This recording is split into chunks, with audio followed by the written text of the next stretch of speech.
Welcome to గరం గరం బెజవాడ రుచుల్లో. ఈరోజు మనము చింతపండుతో పులిహోర చేసుకుంటున్నామండి. చింతపండు ముందుగా కొంచెం నానబెట్టాలి. మనకి ఎంత కావాలంటే మనం ఎంత పులిహోర చేసుకుంటున్నామో దాన్ని బట్టి నానబెట్టాలి. నేనైతే చాలా కొంచెమే చేస్తున్నానండి, ముగ్గురికి సరిపడేటట్టుగా చేస్తున్నాను.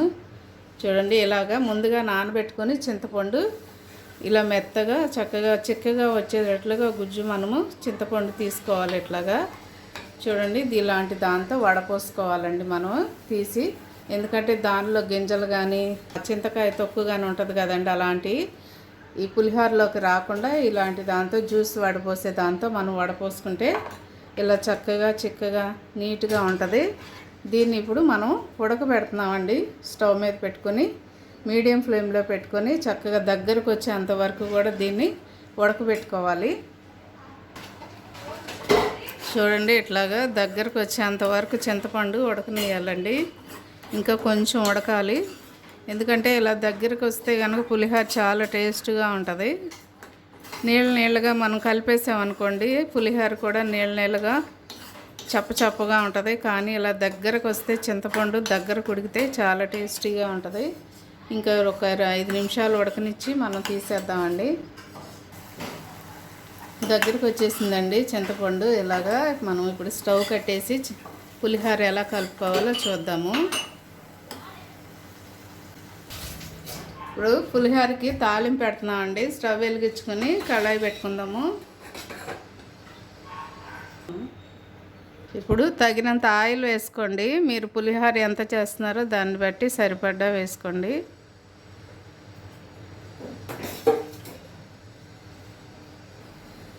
ఫస్ట్ 4 ఎండుమిర్చి వేస్తున్నానండి నేను.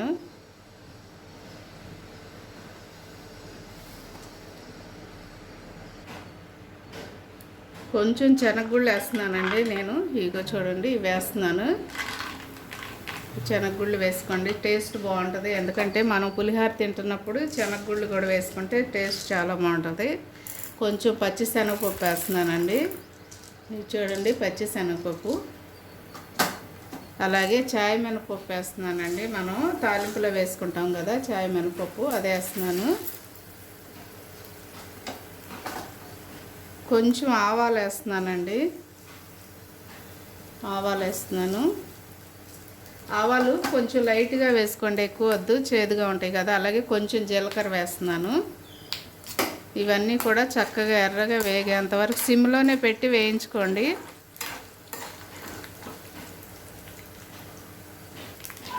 తాలింపు వేగిపోయిందండి, నేను స్టవ్ కట్టేస్తున్నాను.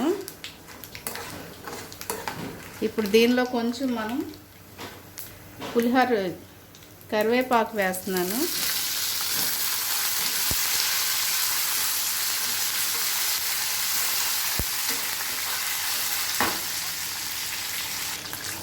దీనిలోనే కొంచెం పసుపు కూడా వేస్తున్నాను అండి. ఇది ఎందుకంటే ఈ పట్టిన పసుపు అండి, కొమ్ములు తెచ్చి అంత కలర్ రాదు.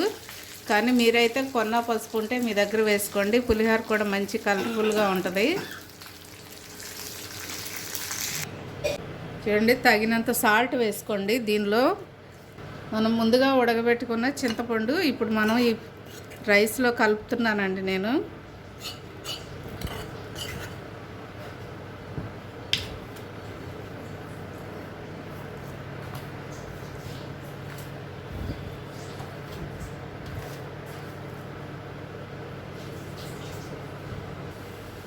చూడండి, చింతపండు కలిపామండి ఇప్పుడు. ఎందుకంటే ఉడకబెట్టిన చింతపండు మొత్తం ఒకసారి వేసి కలపొద్దండి. కొంచెం వేసిన తర్వాత, సగం వేసిన తర్వాత మనం కలిపి పులుపు చూసుకొని అప్పుడు మళ్ళీ చాలకపోతే మనం వేసుకుందాం. ఎందుకంటే ఉడకబెట్టింది ఒకసారి వేసామనుకోండి పులుపు ఎక్కువైపోయిద్ది. అలా కాకుండా ఇలా వేసుకుంటే చాలా బాగుంటుంది టేస్టీగా. ఇప్పుడు మనం తాలింపు చేసి పెట్టుకున్నాం కదా, అది వేసేస్తున్నాను నేను. ఈ తాలింపు కూడా ఈ రైస్లో కలిపేసుకోవాలండి. తాలింపు కూడా మీరు ఒకసారి వేయకండి, ఎందుకంటే ఆయిల్ ఉంటుంది కదా, ఈ గింజల వరకు వేసుకోండి. ఆయిల్ కూడా కొంచెం కొంచెంగా వేసి కలపండి, లేకపోతే ఆయిల్ కూడా ఎక్కువైపోద్ది ఒక్కోసారి. ఈ తాలింపు అంతా కూడా, ఈ ఆయిల్ అంతా కూడా ఈ రైస్ పట్టేంత వరకు కలపండి. స్లోగా కలపండి, లేకపోతే రైస్ నలిగిపోయిద్ది.